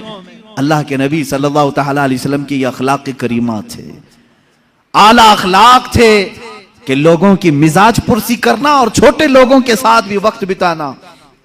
यहां तक कि अदी बिन हातिम, एक बहुत बड़े शख्स का नाम मैं बता रहा हूं। हातिम ताई का नाम कौन नहीं सुना होगा? दुनिया का एक मशहूर सखी आदमी हातिम ताई, जो इतना बांटता था लोगों को कि कभी उसने ना नहीं कहा। मशहूर है कि उसके 7 दरवाजे थे महल के, एक दरवाजे से कोई आता उसको इतना दिया जाता, फिर दूसरे दरवाजे पर आता तो उतना और दिया जाता, तीसरे दरवाजे पर आता तो उतना और दिया जाता। 7 दरवाजों पर अगर कोई एक मांगने वाला आता तो 7 दरवाजों से हातिम ताई देता था। हुजूर पाक सल्लल्लाहु तआला अलैहि वसल्लम के जमाने से थोड़ा सा पहला जमाना है हातिम ताई का। हातिम ताई का वो बड़ा सखी इंसान था। हुजूर पाक सल्लल्लाहु तआला अलैहि वसल्लम के बाद फरामीन में उसकी तारीफ भी मिलती। हातिम ताई बड़ा सखी आदमी था, लेकिन मेरे आका से ज्यादा सखी नहीं है, ये बात तो तयशुदा है। अच्छा, एक सवाल किसी ने ये भी किया है कि हातिम ताई के तो 7 दरवाजे थे, 7 दरवाजे थे। हर दरवाजे पर उतना उतना दिया जाता था। मोहम्मद अरबी सल्लल्लाहु अलैहि वसल्लम का एक ही दरवाजा था, ये बड़े सखी कि वो बड़े सखी। हातिम ताई बड़ा सखी है, 7 दरवाजे बांटने के लिए रखता। एक आशिक रसूल ने जवाब दिया, मियाँ साइल को, फकीर को दूसरे दरवाजे की हाजत उस वक्त होती है जब पहले दरवाजे से पेट भरकर नहीं मिलता। यहां तो इतना दिया जाता है कि दूसरे दरवाजे की हाजत ही नहीं। आला हज़रत फाजिल बरेलवी रहमतुल्लाह ताला अलैह ने फरमाया है, इमाम इश्क व मोहब्बत बारगाह रिसालत मुआब सल्लल्लाहु ताला अलैहि वसल्लम में फरमाते, मेरे करीम से गर कतरा किसी ने मांगा, दरिया बहा दिए हैं, दुर्बे बहा दिए हैं। सरकार में न ला है, मांगेंगे मांगे जाएंगे, मुंह मांगी पाएंगे। सरकार में न ला है न हाजत अगर की है। 2 चीजें हुजूर की बारगाह में नहीं है। क्या? ला का मतलब नहीं। आया कुछ मांगने के लिए, हुजूर ने कहा नहीं चल ये नहीं दूंगा। हुजूर ने ये कभी नहीं फरमाया पूरी जिंदगी में। ला का लफ्ज हुजूर के पास हुआ नहीं किसी फकीर के लिए। और दूसरी चीज है अगर यानी मेरे पास कोई आया, मैं कहा अगर नमाज पढ़ेगा तो दूंगा, अगर रोजा रखेगा तो दूंगा। हुजूर ने कभी किसी को बांटा है तो अगर पे भी नहीं दिया, अगर तू अच्छा बनेगा तो दूंगा, नहीं। आला हज़रत फरमाते हैं, सरकार में न ला है न हाजत अगर की है। वाह क्या जूदो करम है शहे बतहा तेरा, नहीं सुनता ही नहीं मांगने वाला तेरा। उस हातिम ताई के बेटे की बात कर रहा हूं, अदी बिन हातिम। अदी नाम था अदी। ये एक जंग में हुजूर पाक सल्लल्लाहु ताला अलैहि वसल्लम के सहाबा के मध्य मुकाबिल आया, और अदी की बहन भी थी। बहन गिरफ्तार होकर के आ गई। अदी भाग करके मुल्क शाम चले गए। वो यमन में रहते थे, यमन में लड़ाई हुई, सहाबा गालिब आए, वो यमन से फरार होकर मुल्क शाम चला गया। अदी की बहन गिरफ्तार होकर मदीने तैयबा आई। हुजूर पाक सल्लल्लाहु ताला अलैहि वसल्लम ने सहाबा से फरमाया, अगरचे वो कैदी बनकर के आई, लेकिन हातिम की बेटी है, उसके साथ अच्छे अखलाक से पेश आओ। कैदियों के साथ अच्छे अखलाक से पेश आना मेरे आका की शान है। कैरेक्टर की सर्टिफिकेट बांटने वाले आज जो अमेरिका है सुपर पावर कहलाता है अपने आप को, अबू गरीब जेल, गुआंतानामो बे जेल, ये दुनिया की बदनाम जमाना जेल, जहां कैदियों से ऐसा सुलूक किया गया है जहां जानवरों की साथ भी नहीं किया जाता। इराक के कैदी, इराक के, शाम के, ईरान के जो कैदी इनके यहां आए, उन जेलों में रख करके इतनी सजाएं दी गई, अल्लाह की पनाह। इनके अमेरिकी फौजियों ने कैदियों के मुंह में पेशाब किया है। ये तारीख में मौजूद चीजें हैं, और उनको अजियतों से ऐसा गुजारा है कि मैं बयान नहीं कर सकता उनके साथ क्या क्या किया जाता है। जानवरों से भी ज्यादा जलील उनके मुसले किए गए हैं, आंखों में सलाइयां फेरी गई। आज के जमाने में ये कैदियों के साथ इस तरह का सलूक करते हैं। अल्लाह के नबी सल्लल्लाहु ताला अलैहि वसल्लम ने कैदियों के साथ बुरा सलूक नहीं फरमाया। बदर से ही ले लें आप, जंगे बदर में तो 70 कैदी आ गए थे, लेकिन अल्लाह के नबी सल्लल्लाहु अलैहि वसल्लम ने किसी को न जलाने का हुक्म दिया न मारने का। बाद सहाबा कह रहे थे कि ये वही लोग हैं जो मक्का में सहाबा को मारते थे, कत्ल भी किया है इन लोगों ने, ये आज पकड़े गए, इनको मारें। नबी कौनैन सल्लल्लाहु ताला अलैहि वसल्लम ने उन कैदियों के मुतालिक कहा, जिसके पास फिदिया है फिदिया देकर के आजाद हो जाए, और जिसके पास फिदिया देने की रकम नहीं है वो मेरे 10 सहाबा को कोई हुनर सिखा दे, वो आजाद हो जाए। जंग में कैदी होकर के आए हैं, ऐसों को तो कोई नहीं छोड़ता। आप देख ले, बॉर्डर क्रॉस होकर के कभी हिंदुस्तानी पाकिस्तान पहुंच जाए, 40 साल तक ना पाकिस्तान छोड़ता है ना कहीं कोई दूसरा मुल्क छोड़ता है। बॉर्डर क्रॉस कर लिया, इलीगल कैदी है वो, पूरी जिंदगी का कैदी। आज पूरी दुनिया जानती है, लेकिन अखलाक रसूल की एक मिसाल तुम नहीं पेश कर सकोगे। कैदियों के साथ, कैदी जब आ जाते थे तो मस्जिद नबवी में ही उन्हें रखा जाता था। ऐसा नहीं कि उनको जंगल में, मैदान में, सहरा में बांध करके रखते। मस्जिद नबवी का एक हिस्सा उनके लिए रख दिया गया था कि जो भी जंगों में कैदी गिरफ्तार होकर के आए उन्हें यहां रखो। क्यों? इसलिए कि वो कैदी सिर्फ 2 दिन कैद में रहते, 3 दिन कैद में रहते, फिर छूट जाते। क्यों छूट क्यों जाते? इसलिए कि सहाबा के अखलाक और नमाजें जो देखते वहीं से वो कलमे पढ़ने लग जाते थे। ये हिकमत बालिगा थी मेरे आका सल्लल्लाहु अलैहि वसल्लम की। कैदियों को मोहब्बतों से ईमान की तरफ भी बुलाया, और जो ईमान लाया फिर वो किसी का कैदी नहीं, फिर किसी का कैदी नहीं। हत्ता कि कातिल भी ईमान लाया है तो हुजूर ने माफ किया है। अब अदी बिन हातिम की बात मैं कर रहा हूं। अदी बिन हातिम बाद में ये सहाबी हो गए। अदी बिन हातिम जिनके मुतालिक ये रिवायत है कि वो भाग करके मुल्क शाम चले गए। उनकी बहन को हुजूर सल्लल्लाहु तआला अलैहि वसल्लम ने आजाद किया और कहा जाओ तुम्हारे भाई को भी खुशखबरी दे दो कि अगर वो आ जाएं तो उन्हें भी माफ कर दिया जाए। वो गई, जाकर के अदी से हुजूर की बड़ी तारीफें की, ऐसे अखलाक वाला मैंने कभी किसी को नहीं देखा। ऐ मेरे भाई चलो तो तुम मदीने मिल के आते हैं। वो अपने भाई को लेकर मदीने आई। हुजूर पाक सल्लल्लाहु तआला अलैहि वसल्लम से पहले तो मिलना नहीं चाह रहे थे। अदी जब आए हुजूर पाक सल्लल्लाहु तआला अलैहि वसल्लम ने मुसाफा किया और हाथ अपने हाथ में लेकर के ही चलने लगे। वो ईमान वाले नहीं, हाथ अपने हाथ में लेकर मस्जिद नबवी की तरफ चलने लगे।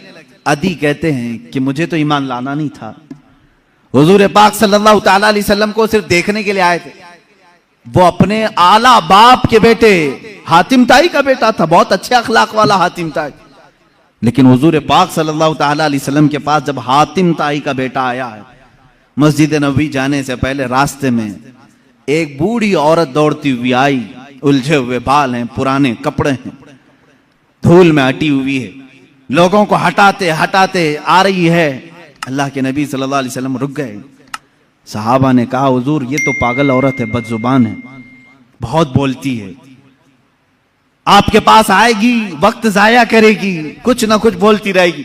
हुजूर ने फरमाया हटो उसको आने दो। सहाबा रोक रहे थे, वो खातून आगे बढ़ती आई। अल्लाह के नबी सल्लल्लाहु अलैहि वसल्लम ने फरमाया मुझे मालूम है पूरे मदीने में उसकी कोई बात नहीं सुनता, अगर मैं भी ना सुनूं तो वो किसको सुनाएगी। अदी बिन हातिम कहते हैं मेरा हाथ मेरे आका सल्लल्लाहु अलैहि वसल्लम के हाथ में था। वो खातून आई, मिनट 2 मिनट नहीं घंटों खड़ा करके रखी रही, बात करती रही, बात करती रही, बात करती रही, और कही हुई बात वही पलटा पलटा कर दोबारा वही बातें करती रही। अदी बिन हातिम कहते हैं मैं हुजूर को देख रहा था, उस औरत की बात को ऐसे सुन रहे हैं जैसे किसी बड़े दानिशमंद की बात सुन रहे हो। बार बार उसे सर हिला करके कहते हैं हाँ अच्छा ऐसी बात है, अच्छा ऐसी बात है।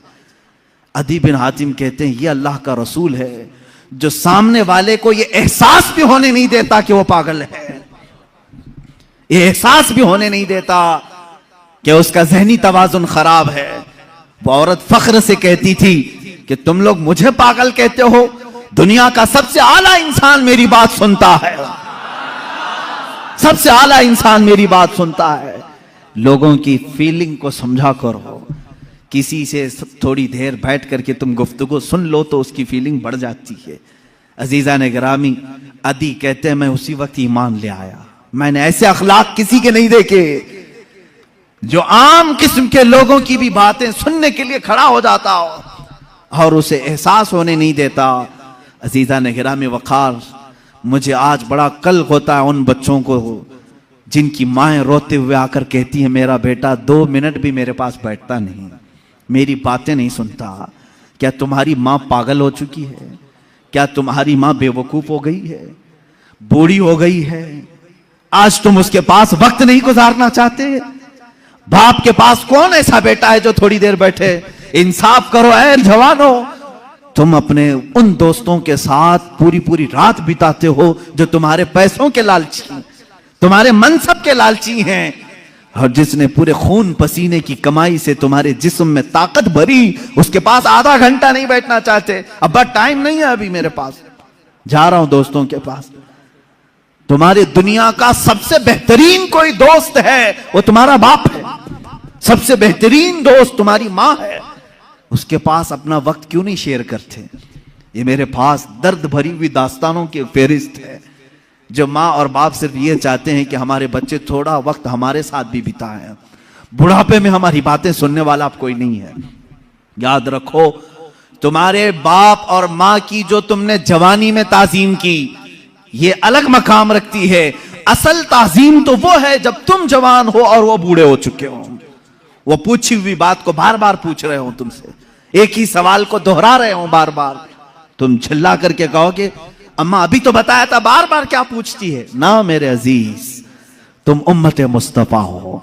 मेरे आका सल्लल्लाहु ताला अलैहि वसल्लम एक ऐसी औरत जिसके मदीने में कोई बात नहीं सुनता, एक ही बात को 70 बार सुना होगा, लेकिन कभी हुजूर ने नहीं फरमाया अभी थोड़ी देर पहले तूने कहा था ना। उसकी बात, हर बात सुनते रहे। अपने माँ बाप में से जब कोई बुढ़ापे को पहुंच जाए, वो तुमसे बार बार सवाल करने लगे, तो उन्हें ये एहसास भी होने नहीं देना कि उन्होंने तुमको इससे पहले भी कोई बात पूछी थी। हर बार नई ताजगी के साथ जवाब दो, हाँ अम्मा ऐसी बात तो है। कभी तुम्हारी मां ने पूछा बेटा सुबह नाश्ता किए थे, कहा हाँ अम्मा नाश्ता हो गया। थोड़ी देर के बाद फिर पूछी अम्मा बेटा नाश्ता किए थे, कहा हाँ अम्मा अभी तो नाश्ता किया था। फिर पूछा उसने नाश्ता किए बेटा, कहा हाँ अम्मा नाश्ता किया। ये नहीं कि अम्मा अभी तो बताया फिर पूछ रही हूं, नहीं, उसे ये एहसास तक होने ना दो कि उसने 2 बार तुमको पहले पूछा है। यह है माँ बाप की ताजीम, यह है हुस्न अखलाक। अल्लाह के नबी सल्लल्लाहु ताला अलैहि वसल्लम उनकी बातें सुनते थे जिनकी दुनिया में कोई नहीं सुनता था। इसीलिए शायर ने कहा है लगाते हैं सीने से उसको भी आका जो होता नहीं मुंह लगाने के काबिल, जो होता नहीं मुंह लगाने के काबिल है। मेरे अजीजों, यही तो एक भरम हमारे पास है, यही तो एक आस हमारे पास है। आज हमारी कोई सुनता है तो सिर्फ मुस्तफा करीम का दरबार है, मेरे आका सल्लल्लाहु ताला अलैहि वसल्लम। ये आस बढ़ जाती है, हमारी उम्मीदें बढ़ जाती हैं कि हमारी अगर दुनिया में आज कोई नहीं सुन रहा, इंशाअल्लाह एक दिन मदीने पहुंचकर सब सुनाएंगे, सब सुनाएंगे। मेरे आका सल्लल्लाहु ताला अलैहि वसल्लम धुतकारेंगे भी नहीं, इनकारेंगे भी नहीं, सुनेंगे पूरी बातें। यहां तक कि अल्लाह के नबी सल्लल्लाहु ताला अलैहि वसल्लम के पास लोग आते अपनी दर्द की दास्तानें सुनाने के लिए। कभी आपने महसूस किया कि मेरी जिंदगी ऐसी तो बन जाए, कोई मेरे पास आकर के अपने गम को सुना ले। मैं अपनी तारीफ नहीं करता, कभी कभार मेरे पास ऐसा होता है, लिखने में बैठा हूं, पढ़ने में मसरूफ हूं, कोई दर्द के मारे हुए लोग या कोई खातून, औरतें जब बात करती हैं तो बहुत ज्यादा बात करती हैं, होता है कि डांट दिया जाए, रख दिया जाए, लेकिन अखलाक मुस्तफ़ा ये होते हैं। हम ये सोच लेते हैं कि शायद थोड़ी देर बात करने से इसकी दिल की भड़ास निकल जाए, इसका दिल हल्का हो जाए। अगर अल्लाह ने मुझे जरिया बना लिया तो ये भी उसका इनाम है। बनो इस तरह से कि तुम्हें कोई अपना दर्द सुना सके, तुम्हारे कंधे पर सर रख करके रोकर अपना हल्कान कर सके, 2 आंसू तुम्हारे सामने बहा ले तो उसे हल्का लगने लगे। ये नहीं कि तुम हर एक से जी छुड़ाते हुए, जान छुड़ाते हुए भागते रहो। कितनी माएं आज तुम्हारे इंतजार में, उन जवानों की। मैंने शायद इसे कबल भी कहा हो अपनी तकरीरों में, फिर मैं आज दोहराता हूं। एक नौजवान है, आज भी मैं बच्चों से कहता हूं वक्त को गनीमत जानो। मेरे अजीज बच्चों, जो अल्लाह ने तुम्हें माँ बाप की दौलत से नवाजा है, ये दोबारा नहीं मिलते। एक बार इनका जनाजा निकल जाता है तो दुनिया में अंधेरा छा जाता है, फिर दोबारा बाप की जैसी कोई छत भी नहीं मिलती और माँ की जैसा कोई साया भी नहीं मिलता। ये याद रखना हमेशा। एक नौजवान को मैंने देखा था, वो बड़ा अय्याश तबीयत का था, माँ बेवा है, बहुत पहले ही शौहर का इंतकाल हो गया था, बच्चा सिर्फ 4 साल का था या छोटा सा था। जब से वो घरों के काम कर करके अपने बच्चे को पालती थी, जवान हुआ तो औबाशों की सोहबत में लग गया, बदमाशों की सोहबत में आ गया। माँ को अब इससे बड़ा धचका और क्या लगे।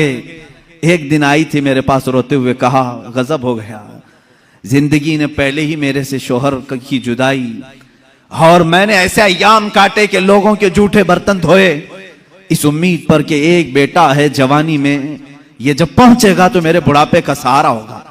लेकिन मुफ्ती साहब ऐसा हो गया कि मेरा बेटा बदमाशों की सोहबत में चला गया, अब मेरा वो आखिरी सहारा भी खत्म है, मैं किसके पास जाऊं। वो गम के मारे इतना रोई थी। मैं जब भी आज याद करता हूं उस खातून को तो मुझे तन्हाई में रोना आता है। मैं जितनी कोशिश हो सकी, मैं कोई बहुत बड़ा मुअस्सिर आदमी नहीं हूं, एक छोटा तालिब इल्म, सोचा कि उस नौजवान बच्चे को बुलाऊं, उसके साथ मैंने थोड़ा वक्त गुजारा, उसे समझाया, तेरी माँ की कदर और कीमत क्या है? वो एक बेवा है, एक बेवा है। वो 4 औरतों के साथ बैठने में शर्म करती है। क्या तू अपनी माँ के साथ वक्त नहीं बिताता? दुनिया में तेरे दोस्त होंगे, तुझे दोस्त छोड़ करके जाएं तो तुझे कितनी तकलीफ होती है। तू सोच अपनी माँ को, उसके तो कोई दोस्त नहीं और उसका बेटा भी उसको रात अकेला छोड़कर जाता है।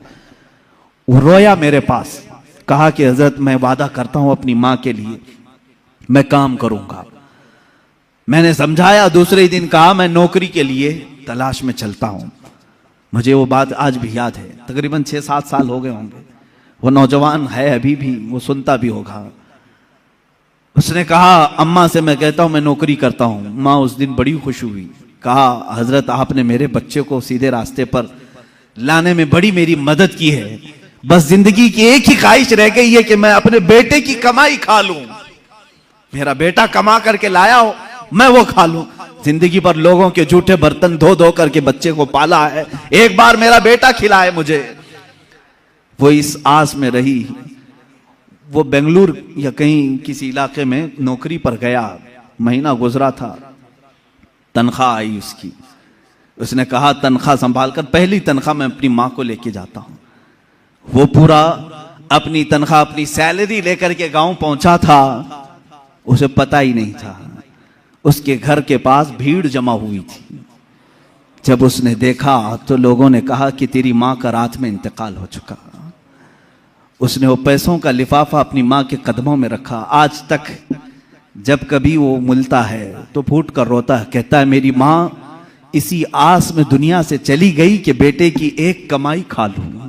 लेकिन मुझसे ज्यादा बदनसीब कौन है इस दुनिया में, जो माँ के कमाए हुए जूठे बर्तन को धोए हुए कमाई तो खा लिया, अपने हाथों का एक लुकमा में अपनी बेवा माँ को खिला नहीं सका। ऐ नौजवानों, क्या इसी का नाम जिंदगी है? क्या इसी का नाम ईमान है? तुम्हारे अखलाक तो वो होने चाहिए कि तुम बाहर जाओ तो तुम्हारे माँ बाप तुम्हारे अखलाक पर फख्र करें। तुम्हारी एक एक कमाई के लिए वो आज भी इंतजार में है। एक बात याद रखना, माँ बाप लालची नहीं है तुम्हारे, लेकिन सिर्फ उनकी ख्वाहिश ये होती है कि बेटा अपने पैरों पर खड़ा हो जाए। जब मुर्गी अपने चूजों को खुद खाते हुए देखती है तो खुश हो जाती है। पहले चोंच से दाने तोड़ तोड़ के खिलाती रहती है, लेकिन जब बच्चे खाने के लायक हो जाते हैं तो खुश होती है। क्या तुम्हारे माँ बाप को इतनी भी खुशी नहीं देना चाहते हो? आज इतना भी उन्हें सुकून नहीं देना चाहते? जिन्होंने माँ बाप के साथ बदतमीजियां की हैं, उन्होंने दुनिया में अपनी जहन्नम खरीदी है। अल्लाह के नबी सल्लल्लाहु अलैहि वसल्लम से किसी ने पूछा माँ बाप क्या हैं? हुजूर ने फरमाया वो तेरी जन्नत भी है, तेरी दोज़ख भी है। वो तेरी जन्नत भी है, तेरी दोज़ख भी है। जिसने माँ बाप के साथ बुरा सलूक किया उसने दुनिया में दोज़ख खरीद ली है। अल्लाह के नबी सल्लल्लाहु अलैहि वसल्लम ने यहां तक फरमाया मैं तो चाहता हूं कि जिस घर में वालिदैन का नाफरमान हो उसके घर को आग लगा दूं, दुनिया में आग लगा दूं। यह बात यहां से निकली थी कि तुम उम्मत मुस्तफा हो। मेरे अखलाक, मेरे आका के अखलाक तो ये थे। आम खातून जो दुनिया की है, मदीने की गलियों में बूढ़ी औरत है, फटे कपड़े हैं, उलझे बाल हैं, उसकी बात सुनने के लिए पूरे कायनात का आका खड़ा हो सकता है। तो है मेरे अजीज, तुम अपनी माँ के लिए थोड़ा सा वक्त नहीं निकाल सकते? अपनी माओं के पास वक्त गुजारो। मैं समझता हूं दुनिया का अजीम वक्त है, दुनिया का अजीम वक्त है। मैं भी आज अपनी डायरी में मैंने लिखा है, मैंने बहुत सारी जगहों पर तालीम हासिल की है, मदरसों में पढ़ा हूं, हिफ्ज़ कुरान हुआ है, आलिम पढ़े हैं या मुफ्ती कोर्स किए हैं, जहां जहां वक्त गुजारे हैं। लेकिन मैंने महसूस किया है मेरी जिंदगी का सबसे कीमती वक्त वो है जब मेरे बाप बीमार थे और मैं उनके कदमों में बैठा रहा हूं, उनकी आखिरी नसीहतें सुन रहा हूं। उससे बेहतर वक्त हमारी जिंदगी में नहीं आया। एक मेरे उस्ताद गिरामी, मुर्शिद गिरामी के पास गुजारा हुआ वक्त, वो मेरी जिंदगी का लुब्बे लुबाब है, हासिल कलाम है। मैं समझता हूं मेरी नजात का कोई जरिया है तो यही दो वक्त है। बाकी तो मैंने भी दुनिया में कोई अच्छा काम नहीं किया। लेकिन मेरे अजीजों, याद रखो तुम्हारे पास, तुम्हारे वालिदैन के पास गुजारा हुआ थोड़ा वक्त तो होनी चाहिए। खुश करो उन औलाद, उन वालिदैन को। और ये भी याद रखना, आज वो तुम्हारे वालिदैन हैं, कल तुम किसी और के वालिदैन बनने वाले हो। कल तुम भी बाप बनोगे, तुम्हारे सामने भी तुम्हारे बच्चे आएंगे। और तुम उस वक्त दर्द की सिसकियां लेते रहोगे, सोचोगे मेरा बेटा जवाब दे रहा है, कितना बुरा लग रहा है। उस वक्त एहसास होगा जब मैंने मां को ताना मारा था तो मेरी मां का कलेजा क्या हुआ होगा। आज मेरा बेटा मुझे उल्टा जवाब देता है तो मैं टूट जाता हूं। मैंने तो बाप को इससे भी सख्त जुमले कहे थे, मेरा बाप कितना टूटा होगा। उस दिन तुम्हें एहसास होगा, उस दिन तुम्हें ख्याल आएगा। इसलिए अपने इन अखलाक आली को आज अपनी जिंदगी में ले आओ। मेरे आका सल्लल्लाहु तआला अलैहि वसल्लम के अखलाक करीमाना पर गुफ्तगू करनी थी, मगर मैं बीच में यहां पर थोड़ी सी गुफ्तगू के लिए रुक गया। बहरहाल अल्लाह के हबीब सल्लल्लाहु तआला अलैहि वसल्लम के अखलाक करीमाना ये कि कमजोरों में आपने जिंदगी गुजारी, हर कमजोर की बात सुनते रहे। एक सहाबी हैं ज़ाहिर बिन हराम अशजई रज़ियल्लाहु तआला, निहायत गरीब सहाबी थे, गांव के रहने वाले थे और सब्जियां जमा करके मदीने में बेचने के लिए आते थे। सब्जियां लेकर, ताजी ताजी सब्जियां लेकर के मदीने में आते, और उनकी आदत थी हर पहली सब्जी हुजूर के पास लेके आते थे, हुजूर की बारगाह में पेश करते। अल्लाह के नबी सल्लल्लाहु अलैहि वसल्लम ने अपनी हदीस में उनका मकाम बयान किया। एक गांव से आने वाले साहबी, देहात के रहने वाले, हुजूर ने फरमाया, ऐ लोगों, दुनिया में जितने इंसान हैं, हर शहर में रहने वाले आदमी का एक गांव वाला कोई ना कोई दोस्त होता है और हर गांव वाले का एक शहरी दोस्त होता है। हुजूर फरमाते हैं मोहम्मद का देहाती दोस्त ज़ाहिर बिन हराम है। हुजूर सल्लल्लाहु अलैहि वसल्लम ने उनसे कहा, ये मेरा देहाती साथी है, मेरा गांव वाला दोस्त है, दुनिया में ये मकाम किसी और को मिला ही नहीं। ज़ाहिर बिन हराम, उनके साथ हुजूर ने क्या मामला फरमाया। एक दिन वो सब्जियां बेच रहे थे और वो काले कलर के थे, कपड़े पुराने पहने हुए आते थे। लोग, जाहिर सी बात है, सब्जियां बेचने वाले, काम काज करने वाले, खेती बाड़ी का काम करने वाले लोग सब्जियां लेकर के दूर से ही चले जाते हैं। एक दिन बाजार में खुद मेरे आका सल्लल्लाहु अलैहि वसल्लम तशरीफ लाए और वो आवाज दे रहे थे, कोई है सब्जी लेगा, ताजी ताजी सब्जी, ताजी ताजी सब्जी। हुजूर पाक सल्लल्लाहु अलैहि वसल्लम पीछे से आए और उनकी पेशानी पर, उनकी आंखों पर अपना हाथ रख दिया, उनकी आंखों पर हाथ रख दिया और फिर उसके बाद खामोश खड़े रहे। वो सहाबी ने देखा, खुशबू से महसूस कर लिया, ये कायनात का अफजल व आला अशरफ व अकमल इंसान मेरे पीछे है। अपनी पीठ को हुजूर के सीने से मलने लगे, अपना जिस्म हुजूर से लगाने लगे। हुजूर पाक ने मुस्कुराया और फिर बाजार वाले देखते रहे। बाजार वालों को हुजूर ने फरमाया, ऐ लोगों, कोई मुझसे इस गुलाम को खरीदेगा, कोई खरीदेगा? जबकि वो हुजूर के गुलाम नहीं थे। हुजूर पाक सल्लल्लाहु अलैहि वसल्लम ने जब ये एजाज के साथ उन्हें नवाजा तो उन्होंने कहा, या रसूल अल्लाह सल्लल्लाहु अलैहि वसल्लम, मुझ जैसे की भी कोई कीमत है? मुझे कौन खरीदेगा? काला कलोटा हूं, फटे लिबास में रहता हूं, खेती बाड़ी का काम करता हूं। अल्लाह के नबी सल्लल्लाहु अलैहि वसल्लम ने फरमाया, ऐ ज़ाहिर बिन हराम, आज के बाजार में सब्जी तो बेचने आ रहा है, मगर आज मोहम्मद अरबी सल्लल्लाहु अलैहि वसल्लम ज़ाहिर को बेच रहा है और खरीदार कोई नहीं, अल्लाह रब्बुल इज्जत है। तेरी इज्जत अल्लाह की बारगाह में। एक फकीर, एक मजदूर के साथ ये अखलाक किसके हैं? रसूल पाक सल्लल्लाहु अलैहि वसल्लम के। आप मजदूरों से दूर हटते हो, ये इसका स्टेटस अलग है, मेरा स्टेटस अलग है। यहां तक कि अल्लाह के नबी सल्लल्लाहु अलैहि वसल्लम से एक सहाबी कहते हैं, मैं गया, छोटा मकान था, मैंने दावत दे दी कि हुजूर आ जाएं। हुजूर पाक सल्लल्लाहु तआला अलैहि वसल्लम तशरीफ लेकर आ गए। मेरे घर में उस दिन कुछ नहीं था, मैंने तो सोचा था आते हैं कि नहीं आते मालूम नहीं। जौ की रोटी, सत्तू और शहद, बस इस पर हुजूर की दावत की और हुजूर जाते हुए कहते हैं, बहुत अजीम खाना मेरा आज हुआ है।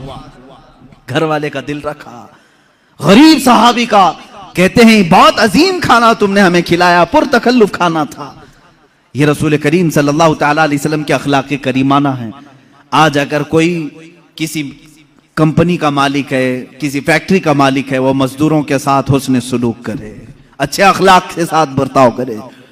यहां तक कि अल्लाह के नबी सल्लल्लाहु तआला अलैहि वसल्लम के आखिरी कलमात जो आपकी वफात के वक्त थे वो यही थे, ऐ लोगों, नमाज का ख्याल करो और अपने मजदूरों का ख्याल करो। गुलामों के मुतालिक हुजूर ने फरमाया, जो तुम पहनते हो वो उन्हें पहनाओ, जो तुम खाते हो वो उन्हें खिलाओ। इसीलिए मेरे उस्ताद हमेशा बड़े मुशफिक उस्ताद थे। जब वो खाने के लिए बैठते थे तो अपने दस्तरखान पर हमको भी शामिल करते थे और कहते हम डर करके दूर हटते तो कहते ये अखलाक मुस्तफ़ा है, आका और गुलाम एक दस्तरखान पर बैठे हैं, उस्ताद और शागिर्द एक दस्तरखान पर बैठे हैं, इसमें कोई तकल्लुफ नहीं। मेरा दस्तरखान अलग होना चाहिए, शागिर्दों का अलग होना चाहिए, हमारा स्टेटस अलग है, वो मजदूरों का अलग होना चाहिए, सब एक साथ बैठे। ये उम्मत मुस्तफ़ा के अखलाक हैं।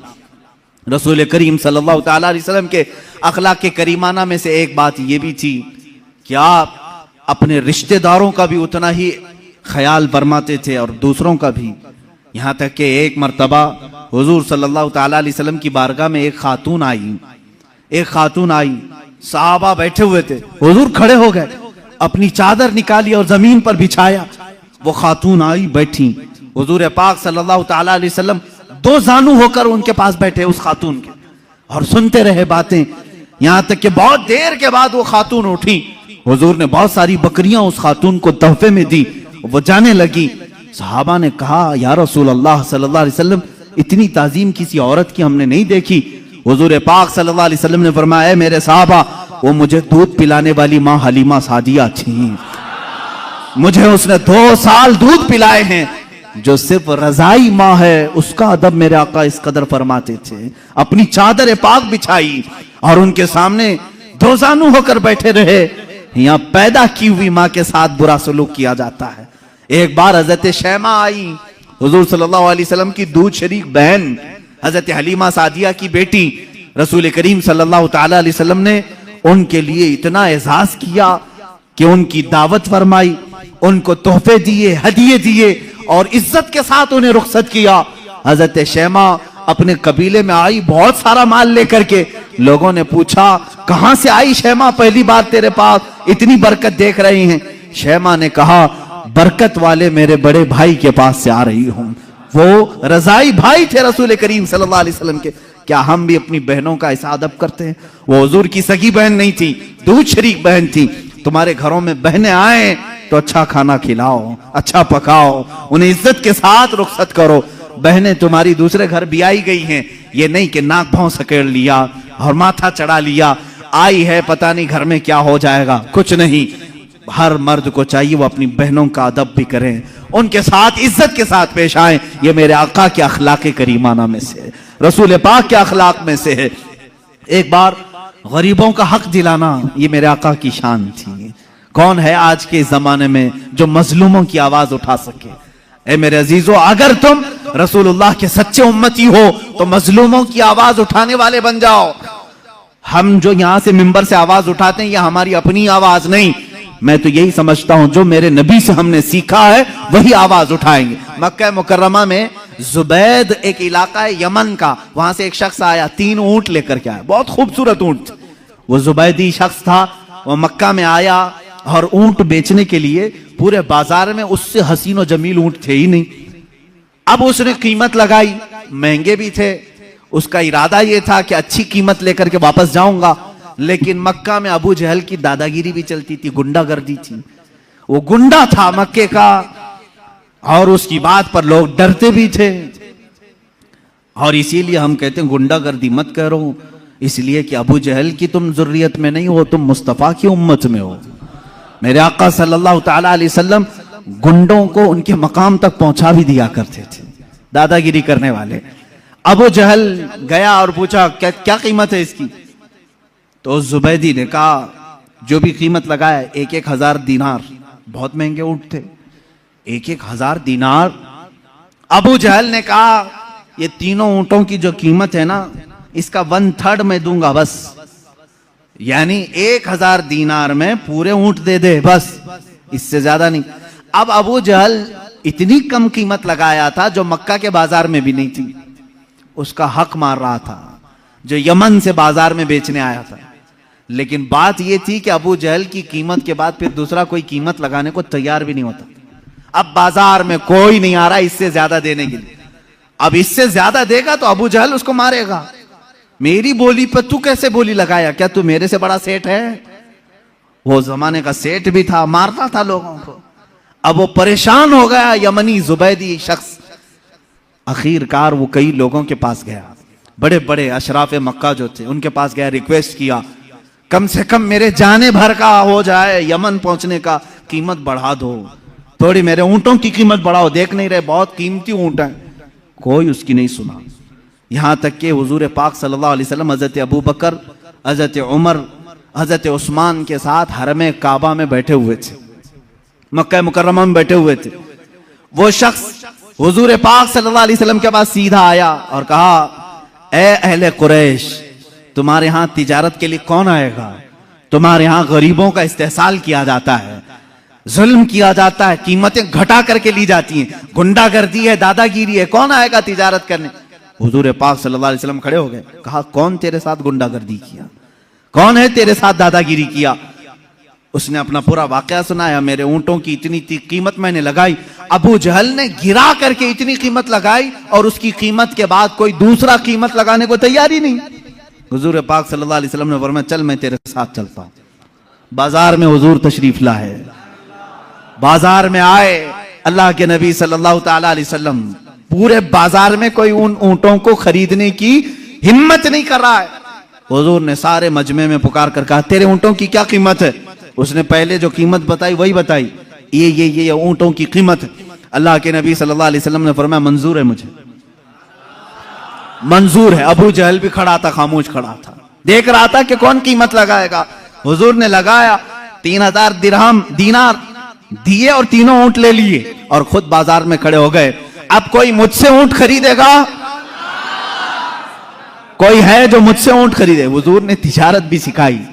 यहां तक कि हुजूर पाक सल्लल्लाहु ताला अलैहि वसल्लम ने 2 ऊंटों की कीमत वो रखी जो उसने 3 ऊंटों की रखी थी, बढ़ा करके, यानी 3 ऊंटों की 3000 थी, हुजूर ने 2 ऊंटों की कीमत 3000 रखी और उसी वक्त बाजार में खरीदार भी आए और बिक भी गए। एक ऊंट फायदे में बचा रहा।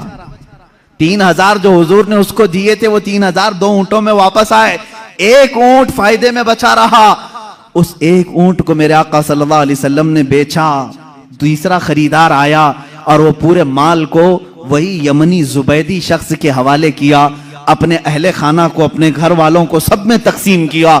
ये सब माजरा देख रहे थे। अबू जहल खड़ा था, सीधे हुजूर चलते हुए अबू जहल के पास आए, सीधे उससे कहा, या उमर, उसका नाम उमर था, ए अबू जहल, ए उमर, आइंदा दोबारा किसी भी मजलूम के साथ ऐसा मामला ना करना, वरना तेरे साथ वो सुलूक होगा मेरी जानिब से जिसको तू कभी जिंदगी में पसंद नहीं करेगा। उसने कहा, ठीक है, मैं वादा करता हूं आइंदा से किसी की कीमत नहीं गिराऊंगा। भीगी बिल्ली बन गया, डर गया इतना, जिसके रौब से सारे लोग डर रहे थे, कुछ नहीं।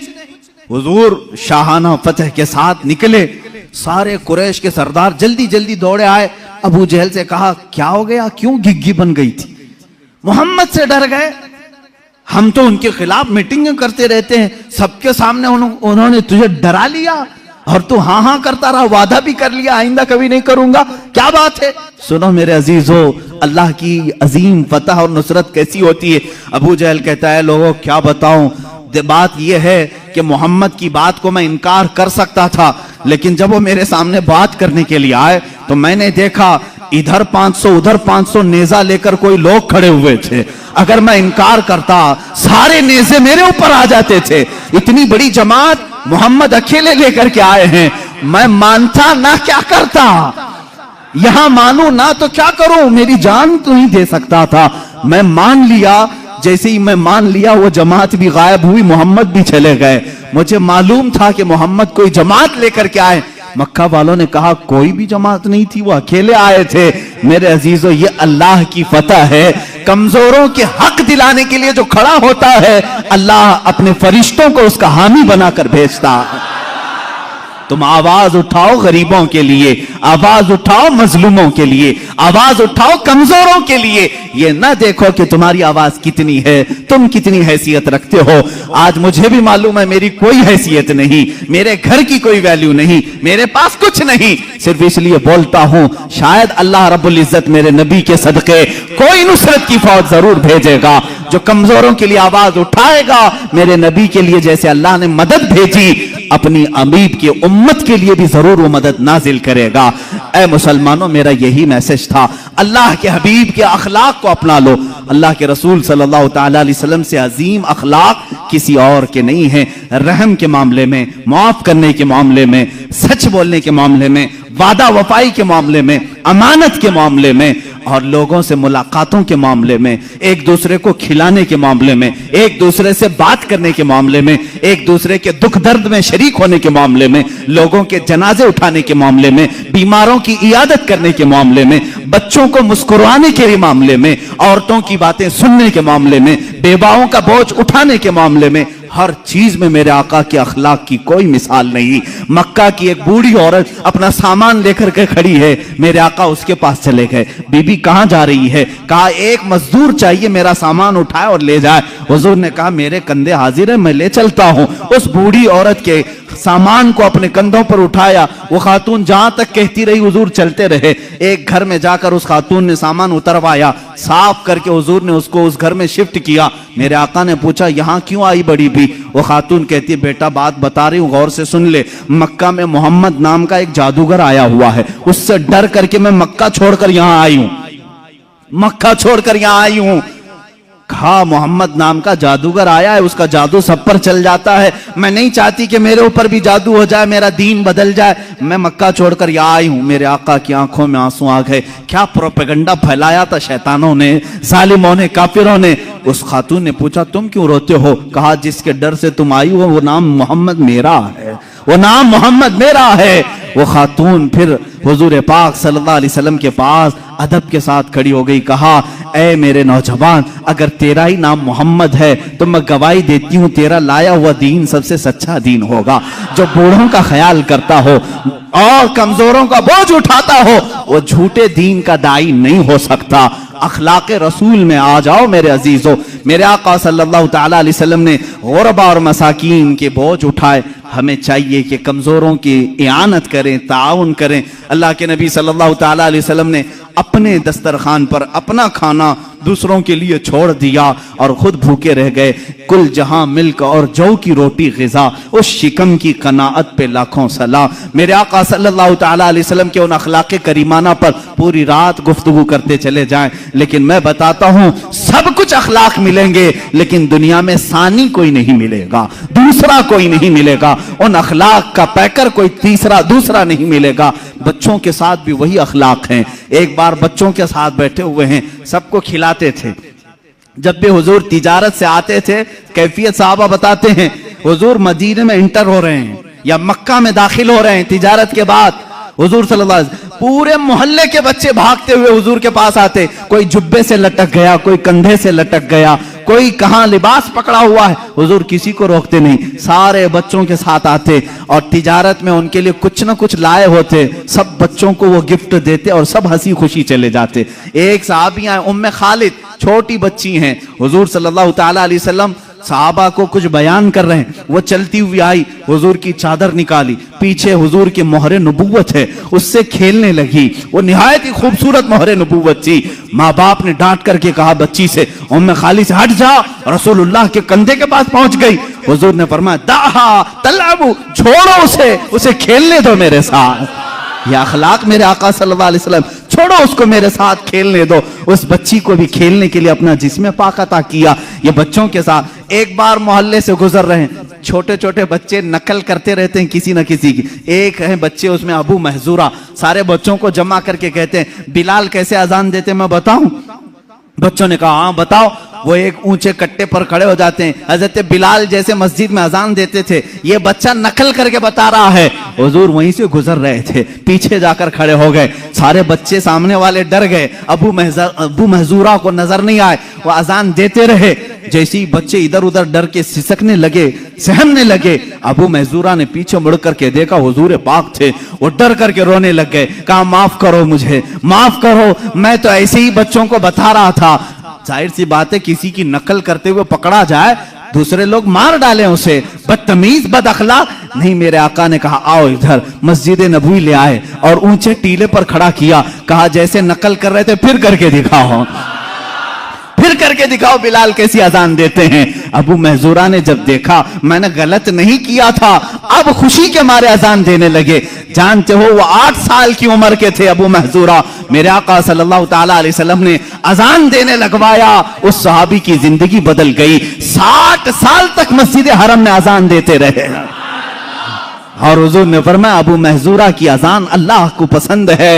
अजीजा ने गिरामी, ये बच्चों के साथ ये अखलाक हैं, बच्चियों के साथ ये अखलाक हैं, बूढ़ों के साथ ये अखलाक हैं। इसीलिए आला हज़रत इमाम अहले सुन्नत फाजिल बरेलवी रज़ियल्लाहु ताला अन्हु फरमाते हैं, तेरे खल्क को रब ने जमील किया, तेरे खुल्क को हक ने अजीम कहा, कोई तुझसा हुआ है ना होगा शाह, तेरे खालिक हुस्न अदा की कसम, ये खुदा ने है मर्तबे तुझको दिया, कोई तुझसा हुआ है ना होगा शाह, ये खुदा ने है मर्तबे तुझको दिया, कोई तुझसा हुआ है ना होगा शाह, कि कलाम मजीद ने खाई शाह, तेरे शहरो कलामो बका की कसम। व आखिरु दावाना अनिल हम्दुलिल्लाहि रब्बिल आलमीन।